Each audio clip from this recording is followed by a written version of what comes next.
Morning students. In the last class we have discussed the various types of assessment and we have already discussed the first one self-assessment, second one assessment on the basis of return, then precautionary and protective assessment. Today I am going to take the third one, regular assessment by assessing officer. What do you mean by regular assessment and what are the different types of regular assessment? Okay. So the third one is regular assessment. It means the assessment made on the basis of evidence or best judgment assessment. So regular assessment is again divided into two. That is best judgment assessment and assessment on the basis of evidence. Adil first one is assessment on the basis of evidence. Here assessment on the basis of evidence, from the name itself it is clear that when the assessment of an individual is based on proof or evidence submitted by the assessee, such assessment is called assessment on the basis of evidence. And this type of assessment is made when there is any deductions or exemptions or loss carry forward set of etc. claimed by the assessee. Assessee ഏതെങ്കിലും രീതിയിലുള്ള carry ഫോർവേഡോ set of losses ഒക്കെ claim ചെയ്തിട്ടുണ്ട്.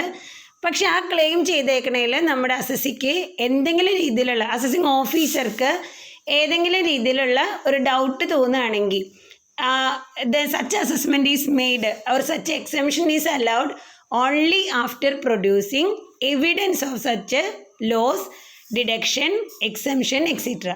For example, പറയാം miss tuition fee of children 80C 50,000 claim ചെയ്തിട്ടുണ്ട്. എൻ്റെ റിട്ടേണിൽ ഞാൻ I am eligible to get deduction under section 80C 50,000 എന്ന് മാർക്ക് ചെയ്തേക്കണം. അപ്പോൾ അസസിങ് ഓഫീസർക്ക് ഡൗട്ട് തോന്നുകയാണ്, എന്താണ് ഈ 50,000 ഇത്രയും എമൗണ്ട് എക്സംഷനുള്ള എലിജിബിലിറ്റി ഈ അസസിക്ക് ഇല്ലല്ലോ എന്ന് തോന്നിക്കഴിഞ്ഞാൽ അവർക്ക് എന്ത് ചെയ്യാം? They can ask for evidence അല്ലേ, എന്നോട് എവിഡൻസ് ചോദിക്കാം. At that time I produce the evidence of tuition fee. നിങ്ങളൊക്കെ കണ്ടിട്ടുണ്ടാവും ഇൻകം ടാക്സ് പർപ്പസിന് വേണ്ടിയിട്ട് നമ്മൾ സ്കൂളിൽ നിന്നും കോളേജിൽ നിന്നൊക്കെ ട്യൂഷൻ ഫീ വാങ്ങണത് അല്ലേ, കോഴ്സ് ഫീയുടെ ലിസ്റ്റ് വാങ്ങണത്. അപ്പോൾ അങ്ങനെ വാങ്ങിക്കഴിയുമ്പോൾ ആ ഒരു കോഴ്സ് ഫീ എത്രയാണ്, 50,000 കോഴ്സ് ഫീ മകന് സ്കൂളിൽ അടച്ചതിൻ്റെ ബില്ല് എനിക്ക് കിട്ടും. ആ ബില്ല് പ്രൊഡ്യൂസ് ചെയ്ത് കഴിഞ്ഞാൽ ഓക്കെയാണ്, എനിക്ക് 80Cയിൽ 50,000 ഡിഡക്ഷൻ അലവബിൾ ആവും. ക്ലിയർ ആയോ? അപ്പോൾ അങ്ങനെ in order to claim exemption or loss the assessee must produce evidence or proof of that exemption, and such assessment is called assessment on the basis of evidence. ഇനി ഒന്നുകൂടി clear ആയിട്ട് നോക്കിക്കോളൂ. Where the assessing officer has reason to believe that any claim of loss, exemption, deduction, allowance or rebate which is not admissible under the act, he will serve on the assessee a notice specifying the particulars of a claim and require him to produce profit and evidence of such claims on a specified date. And such notice also served as an assessee. അവിടെ നമ്മളൊരു notice അയക്കും. ആ notice കിട്ടി ഒരു specified ടൈമിനുള്ളിൽ ആ ക്ലെയിമിൻ്റെ evidence produce ചെയ്യാനായിട്ട് പറയും. Okay. And no notice shall be produce to the assessee after the expiry of 6 months from the end of assessment year in which the return is furnished. Return submit ചെയ്ത assessment year ഏതാണോ ആ assessment year കഴിഞ്ഞ് 6 monthsനുള്ളിലേ notice serve ചെയ്യുള്ളൂ. Otherwise no notice should be served. Clear? And when the assessing officer after hearing the evidence or after inspecting the document submitted by the assessee in respect of claim or deduction is claimed and necessary orders will be passed in writing. Such assessment is called assessment on the basis of evidence. Clear ആയെന്ന് കരുതുന്നു. Then that's why I use more Malayalam. Okay, because it is very important part of university examination. It's an important essay question, 15 marks essay question. Clear? The second regular assessment in the second portion is best judgment assessment. and this section should be by hearted, section 144, because in university question paper sometimes you may see explain section 144, 4 marks question. Okay, you may be familiar with the best judgment assessment. You may be 100% sure about best judgment assessment and you will score mark. But explain section 144, then you don't know. If you don't know section 144 is best judgment assessment, you will lose your whole mark. Okay, so this section should be by hearted, best judgment assessment. Very, very important. Here, while making the assessment of an individual, the assessing officer may demand or ask for some notice or documents to be submitted by the assessee. But if the assessee does not cooperate with the assessing officer in submitting the documents or evidences, or if he has not submitted the voluntary return, or if the assessing officer send a notice demanding him to submit the return, then also he does not submit the return, or he has not complied with any of the provisions specified in the notice, then എന്ത് ചെയ്യും? അതായത് in 100% the assessee is refusing or resistance ആണ്, എന്തിലും assessee ഒട്ടും incorporation ആണ്, സഹകരണം ഇല്ല. അപ്പോൾ എന്ത് ചെയ്യാം? ദാറ്റ് മീൻസ് നമുക്ക് റിട്ടേൺ സബ്മിറ്റ് ചെയ്യേണ്ട ആളാണെന്ന് അറിയാം, റിട്ടേൺ സബ്മിറ്റ് ചെയ്തില്ല. റിട്ടേൺ സബ്മിറ്റ് ചെയ്യാതിരുന്നപ്പോൾ assessing officer send a notice. നമ്മൾ പറഞ്ഞു റിട്ടേൺ ബൈ നോട്ടീസ് അല്ലേ, നോട്ടീസ് വന്നു, എന്നിട്ടും റിട്ടേൺ സബ്മിറ്റ് ചെയ്തില്ല. Then he demands some more and he has not complied with any of the rules and regulations specified in the notice. Whatever demanded from the assessing officer, the assessee refuses. Then what to do? Then the only option in front of the assessing officer is to make the assessment of the assessee according to the best of his judgment. Before finalizing the income or loss of the assessee, the assessing officer make a judgment according to the best of his judgment. അദ്ദേഹത്തിൻ്റെ ഊഹങ്ങൾ വെച്ചിട്ട്, വെറും ഊഹം എന്ന് പറഞ്ഞു കഴിഞ്ഞാൽ സാധാരണ ഒരാളല്ലല്ലോ assessing officer. He may have some experience, നല്ല എക്സ്പീരിയൻസ് ഉണ്ടാവും. And this guess work is done by the assessing officer by taking to account his experience and background of the assessee. അസസിയുടെ ബാക്ക്ഗ്രൗണ്ട്, അസസിങ് ഓഫീസറുടെ experience, അതെല്ലാം നോക്കിക്കൊണ്ടാണ് എന്ത് ചെയ്യുള്ളൂ, best judgement assessment നടത്തുള്ളൂ. Okay, when the best judgement assessment is done, the assessee fails to submit the return of income voluntarily, or if the assessing officer serve a notice and also he has not submitted the return on the basis of notice, and he has not complied with any of the provisions relating to notice specified in the notice, and also he has not submitted any documents, evidences, proof, books of accounts demanded by the assessing officer, and the assessee completely incorporate with the assessing officer or income tax department, then the assessing officer may relate to best judgment assessment. Clear? It's very, very important, and this point is to be noted that he can base his judgment on the previous returns, local knowledge of the assessee, reputation of the assessee, then his circumstances and such other matters.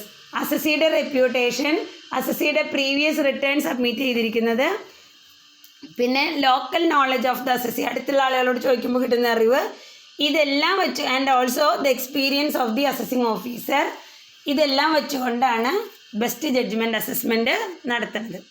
Okay, so next one is best judgement assessment is also called ex parte assessment. What is ex parte assessment?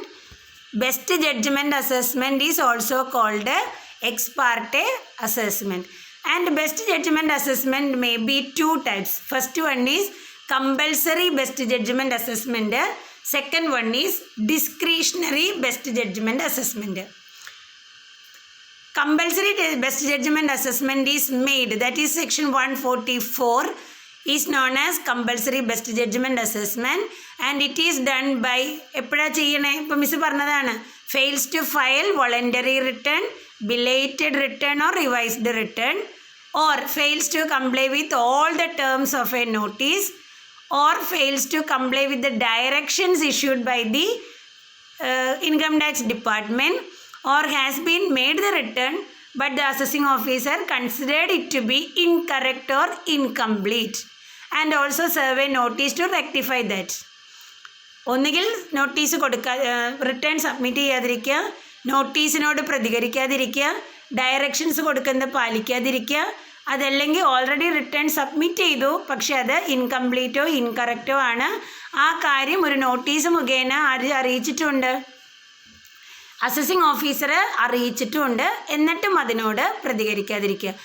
And opportunity of being heard shall be given to issue of a notice to the assessee to show cause. നിങ്ങൾ കേട്ടിട്ടുണ്ടോ show cos notice അല്ലേ? എന്താ show cos notice എന്ന് പറഞ്ഞാൽ കാരണം കാണിക്കൽ. അതായത് before applying best judgment assessment, the assessing officer may serve a notice of the assessee demanding to എന്ത് പറഞ്ഞുകൊണ്ടാ ഒരു നോട്ടീസ് അയക്കും അവരെ ഹിയറിങ്ങിന് വിളിച്ചുകൊണ്ട്. ഹിയറിങ്ങിന് വിളിക്കുക എന്ന് പറഞ്ഞാൽ at that time he can show cause, കാരണം കാണിക്കാം,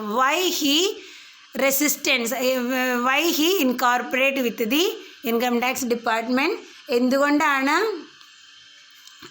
നോട്ടീസ് കിട്ടിയിട്ടും വോളണ്ടറി റിട്ടേൺ സബ്മിറ്റ് ചെയ്യാതിരുന്നത് അല്ലെങ്കിൽ നോട്ടീസിനോട് പ്രതികരിക്കാതിരുന്നത്, അതിനുള്ള കാരണം കാണിക്കാം. ചിലപ്പോൾ ബിയോണ്ട് ഹിസ് കൺട്രോളുള്ള എന്തെങ്കിലും റീസൺ കൊണ്ടാവാം അല്ലേ?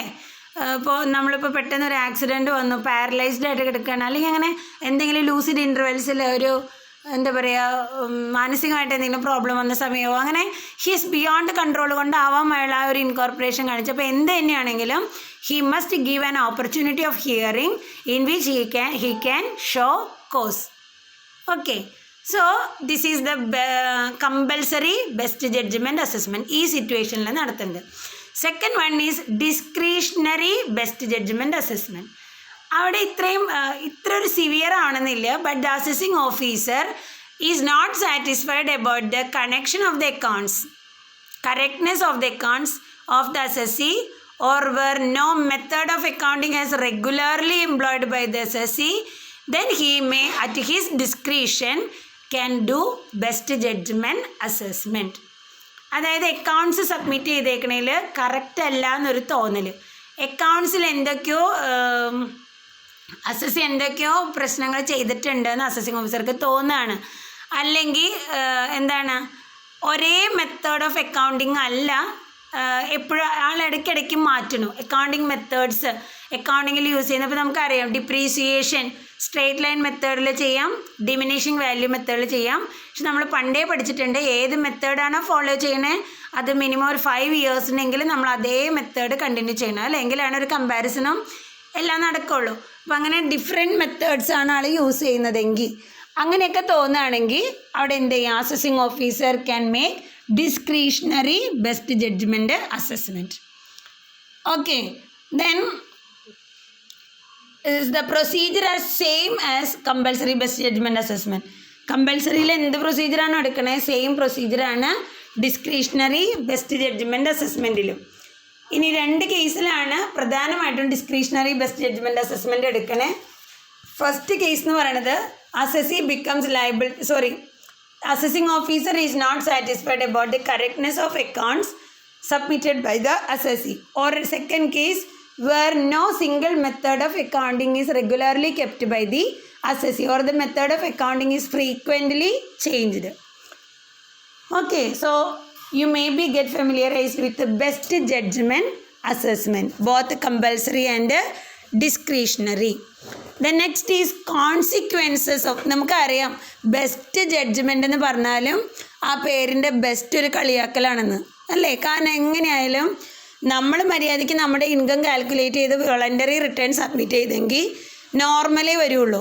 പക്ഷേ അവർ അസസിങ് ഓഫീസർ അവരുടെ ഇഷ്ടത്തിന് അല്ലെങ്കിൽ ഒരു ഡിസ്ക്രിപ്ഷനിൽ ഗസ് വർക്ക് വെച്ചെന്ന് പറഞ്ഞാൽ എങ്ങനെയായാലും അതെപ്പോഴും എങ്ങനെയായിരിക്കും, ഹൈ ആയിരിക്കും അല്ലേ? അപ്പോൾ ബെസ്റ്റ് തന്നെയായിരിക്കും, ഒരു കളിയാക്കി തന്നെയാണ് അത് പറയണത്, ബെസ്റ്റ് ഓഫ് ഹിസ്. അതുകൊണ്ട് ബെസ്റ്റ് ജഡ്ജ്മെൻ്റ് എന്ന് തന്നെ പറയണത്. ആക്ച്വലി 3 lakh നമുക്ക് ടാക്സ് ലയബിലിറ്റി വരണുള്ളൂ എങ്കിൽ ബെസ്റ്റ് ജഡ്ജ്മെൻറ്റ് അസസ്മെൻറ്റ് നടത്തി വരുമ്പോൾ അത് എത്രയാവും? 5 lakh ആവും.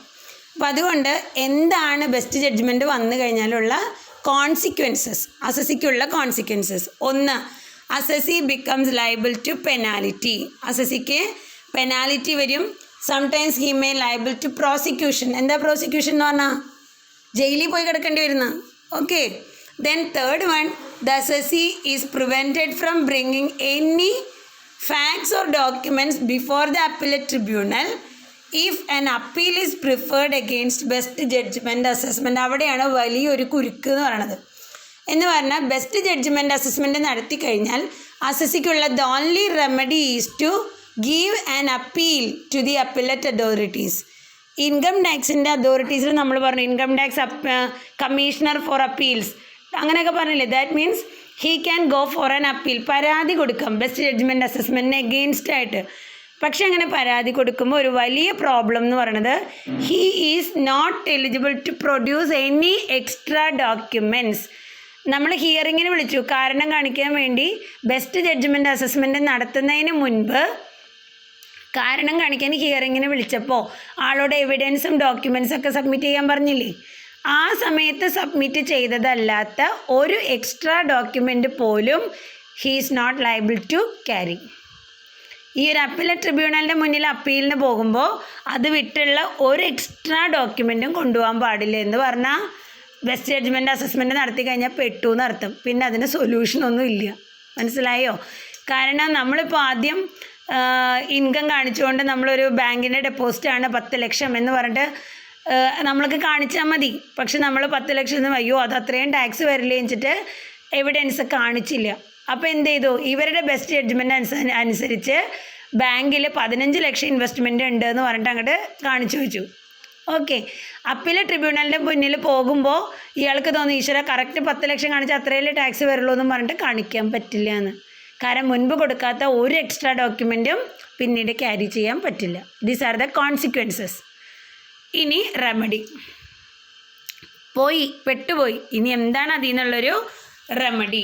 റെമഡി എന്ന് പറയുന്നത് within 1 month of the serve of the notice of demand on the base of best judgement assessment the assessee can apply to the assessing officer for the cancellation of such a best judgment assessment. Okay. Best judgement assessment cancel ചെയ്യാനുള്ള power ആർക്കുണ്ട്? Assessing ഓഫീസർക്കുണ്ട്. അപ്പോൾ best judgement assessment നടത്തി കഴിഞ്ഞാൽ അത് നടത്തി ഒരു 1 monthനുള്ളിൽ അസസിക്ക് വേണമെങ്കിൽ അസസിങ് ഓഫീസറോട് അത് ക്യാൻസൽ ചെയ്യാൻ പറയാം. അങ്ങനെ ക്യാൻസൽ ചെയ്യാൻ പറഞ്ഞാൽ അസസിങ് ഓഫീസർക്ക് ക്യാൻസൽ ചെയ്യാനുള്ള പവറുണ്ട്. ദ അസസിങ് ഓഫീസർ എന്ത് ചെയ്യും? But the cancellation can only be there if the assessee applies on the base of the following ground. താഴെ പറയുന്ന സിറ്റുവേഷനുകൾ അല്ലെങ്കിൽ കാരണം കാണിച്ചുകൊണ്ട് അപ്ലൈ ചെയ്താൽ മാത്രമേ ക്യാൻസൽ ചെയ്ത് കിട്ടുള്ളൂ. അതെന്തൊക്കെയാണ്? The assessee has prevented by sufficient cause from making voluntary return, or that the didn't receive the notice of demand, or that the didn't reasonable opportunity to comply or prevented by sufficient cause from complying with the notice. ഒന്നുകിൽ voluntary return submit ചെയ്യാൻ പറ്റാതെ അത്രയും അയാളുടെ കൺട്രോളിന് ബിയോണ്ടുള്ള എന്തെങ്കിലും കാരണം ഉണ്ടാവാം. അല്ലെങ്കിൽ ആ അയക്കാൻ പറഞ്ഞുകൊണ്ട് കൊടുത്ത നോട്ടീസ് അയാൾക്ക് കിട്ടിയിട്ടുണ്ടാവില്ല. ആ നോട്ടീസ് കിട്ടിയില്ല എന്നുള്ളത് പറയാം. ആ കിട്ടിയില്ല എന്ന് പറയുന്നത് വ്യക്തമായിരിക്കണം കേട്ടോ, കിട്ടിയില്ല എന്നുള്ളത്. അപ്പം അതാവാം. അല്ലെങ്കിൽ ഈ നോട്ടീസിൽ പറയുന്ന കാര്യങ്ങൾ ചെയ്യാതിരുന്നത് അത്രയും അയാളുടെ കൺട്രോളിൽ പറ്റാത്ത എന്തെങ്കിലും റീസൺ കൊണ്ടാകാം. ഈ 3 കാരണങ്ങളുണ്ടെങ്കിൽ അത് കാണിച്ചുകൊണ്ട് അയാൾക്ക് എന്ത് ചെയ്യാം? ബെസ്റ്റ് ജഡ്ജ്മെൻറ്റ് നടത്തി 1 മാസത്തിനുള്ളിൽ അത് ക്യാൻസൽ ചെയ്യാൻ പറയാനുള്ള റൈറ്റ് ഉണ്ട്. അങ്ങനെയാണെങ്കിൽ അസസിങ് ഓഫീസർക്ക് അത് എന്ത് ചെയ്യാം? ക്യാൻസൽ ചെയ്ത് കൊടുക്കാം. മനസ്സിലായോ? ഇത്രയേ ഉള്ളൂ. അത് ഈ പറഞ്ഞേക്കുന്ന കാരണങ്ങളിൽ ഇഫ് ദ അസസിങ് ഓഫീസർ ഈ satisfied with the reasons or with the forwarded by the assessee, then he can cancel the best judgment assessment and make a regular assessment. ഈ എവിഡൻസ് ഒക്കെ സബ്മിറ്റ് ചെയ്തതിനെ ബേസ് ചെയ്തുകൊണ്ട് അയാൾക്ക് എന്ത് ചെയ്യും? Regular assessment നടത്തും. Clear ആണോ? ഇത്രയേ ഉള്ളൂ best judgement assessment. Then the last topic of the session, reassessment or income escaping assessment. ഞാൻ ഇന്നലെ അതൊന്ന് ജസ്റ്റ് സ്റ്റാർട്ട് ചെയ്ത് വെച്ചിരുന്നു. Income escaping, from the name itself it is clear that if the assessee has submitted a return to the assessing officer, but while scrutinizing the return, the assessing officer believes that some of the incomes are escaped from assessment, then he will serve a notice to the assessee demanding to show evidences or to rectify that mistake, and assessment is based on that is called a reassessment or income escaping assessment. Here നമ്മൾ കേസൊക്കെ സിനിമകളിലൊക്കെ കണ്ടിട്ടുണ്ടാവും. ഓരോ കേസുകൾ നമ്മളെല്ലാം കഴിഞ്ഞ് അടച്ചു വെച്ചതിന് ശേഷമായിരിക്കും എന്തെങ്കിലും ഡൗട്ട് വരുന്നത്. എന്നിട്ട് ആ കേസ് ഓപ്പൺ ചെയ്യാൻ പറഞ്ഞുകൊണ്ട് കണ്ടിട്ടില്ലേ മർഡർ കേസുകളൊക്കെ. അപ്പം അതേപോലെ നമ്മൾ അസസ്മെൻ്റൊക്കെ നടത്തി കഴിഞ്ഞപ്പോഴാണ് ഇൻകം എസ്കേപ്പ് ചെയ്തിട്ടുണ്ടെന്ന് മനസ്സിലാവണേ. സോ അയാൾക്ക് ആ അക്കൗണ്ട് എന്ത് ചെയ്യാം, അസസ്മെൻറ്റ് നടത്താം അല്ലെങ്കിൽ ഓപ്പൺ ചെയ്യാം. Here once an assessment is reopened, any other income which has escaped assessment and which comes to the notice of the assessing officer subsequently in the course of the proceeding under this section shall also be included in the അങ്ങനെ reopen ചെയ്ത് കഴിഞ്ഞാൽ പിന്നെ നടത്തുന്ന അസസ്മെൻറ്റിൽ ആ നേരത്തെ വിട്ടുപോയ എല്ലാ income കൂടെ ഇൻക്ലൂഡ് ചെയ്തുകൊണ്ടായിരിക്കും എന്ത് നടത്തുന്നത്, നമ്മൾ ആ ഒരു എന്താ പറയുക അസസ്മെൻറ്റ് നടത്തുന്നത്. ഇത്രയേ ഉള്ളൂ. ഇനി ഇവിടെ നമ്മൾ പറയേണ്ട എല്ലാത്തിലും കേട്ടോ ഇങ്ങനത്തെ ഒരു അസസ്മെൻ്റ് ആണെങ്കിലും before conducting such assessment the assessing officer shall serve a notice to the assessee demanding asking him to ഹിയറിങ്ങിന് വിളിപ്പിച്ചുകൊണ്ട് ഒരു നോട്ടീസ് അയക്കണം. ആ ഹിയറിങ്ങിന് വരുമ്പോൾ അയാൾക്ക് എന്തുകൊണ്ടാണ് ആ ഇൻകം എസ്കേപ്പ് ആയത്, എന്താണ് അങ്ങനെ വിട്ടുപോകാൻ കാരണം എന്നുള്ളതെല്ലാം അയാൾക്ക് ബോധിപ്പിക്കാം. Okay, so that's end of the chapter. Once again I conclude the different types of assessment, that is